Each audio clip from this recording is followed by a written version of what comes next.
Have you ever wondered how gel toothpaste gets that smooth crystal clear texture? In today's video, I will show you exactly how I made my own gel toothpaste from start to finish.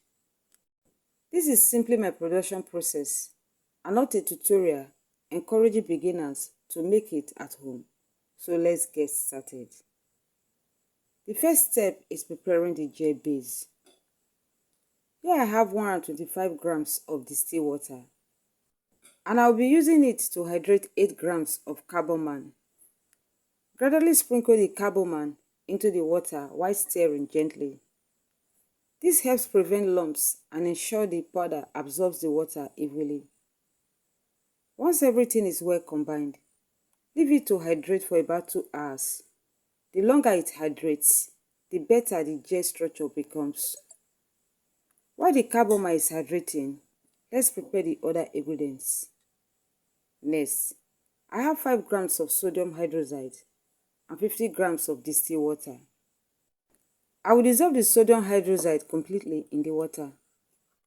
As always, remember the golden rule when making light solution. Always add the sodium hydroxide to the water, never the other way around. Stir until it is completely dissolved, then set it aside.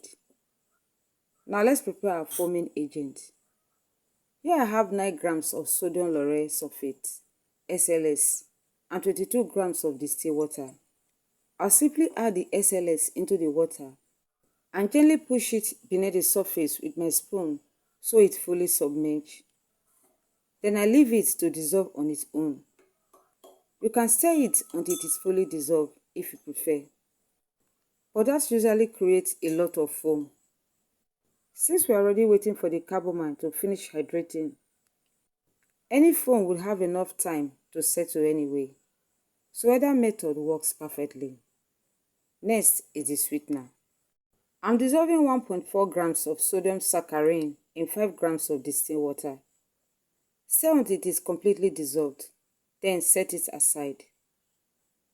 Now for the humectant.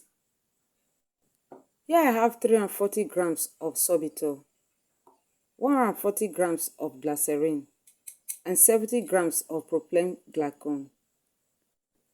Pour them all together and give the mixture a quick stir until everything is nicely combined. Fast forward about 2 hours. Our carbomer is fully hydrated. As you can see, it has formed a beautiful smooth gel. Now it is time to gradually incorporate the sorbitol, glycerin, and propylene glycol mixture. Add only a small amount at a time. Stir thoroughly after each addition before adding the next portion. This gradual mixing helps produce a smooth and uniform gel. And before we continue, I'd like to remind you that I'm not teaching you how to make toothpaste at home. I'm simply showing you how I made mine. If you don't have a basic understanding of handling chemicals or a digital scale for accuracy measuring ingredients, please don't attempt this process. As you can see, each time I add more of the liquid mixture, the gel temporarily becomes thinner. That is completely normal. Now, I add the final portion and stir until everything is fully incorporated. Next, I pour in the sodium saccharin solution we prepared earlier and stir it in thoroughly. After that, it is time to add the sodium lauryl sulfate solution. Stir it in gently at this stage.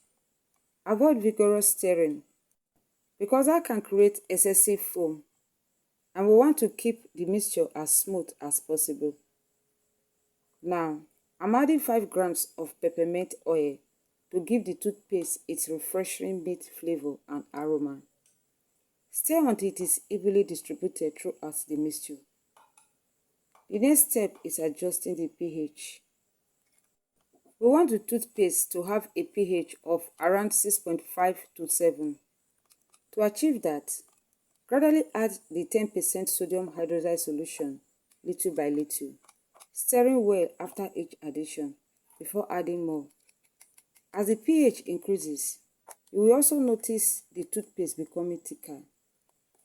Keep checking both the pH and the consistency as you go. Once the toothpaste reaches a pH between 6.5 and 7 and the consistency is just right, it is ready. Also remember that the sodium hydroxide solution should remain at 10% concentration and should not be stronger than that for this process. At this point, the toothpaste is finished. For a more attractive appearance, I am dividing the toothpaste into 3 equal portions and coloring each one differently. I will start with blue.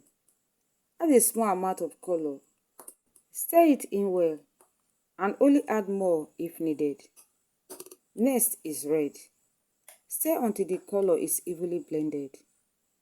Finally, I will add a last portion, green, mixing until everything is perfectly uniform. Now it is time to package the toothpaste. Here are the toothpaste tubes I will be using. I am filling a piping bag with each colored toothpaste and carefully piping it into the tubes. This method makes filling neat, quick, and much easier. And just like that, my homemade gel toothpaste is packaged and ready to use. I hope you enjoyed watching how I made this gel toothpaste from start to finish. If you find this process interesting, don't forget to like this video. Subscribe for more detailed DIY projects and production videos, and share it with someone who loves learning how everyday productions are made. Thanks for watching, and I will see you in the next one. God bless.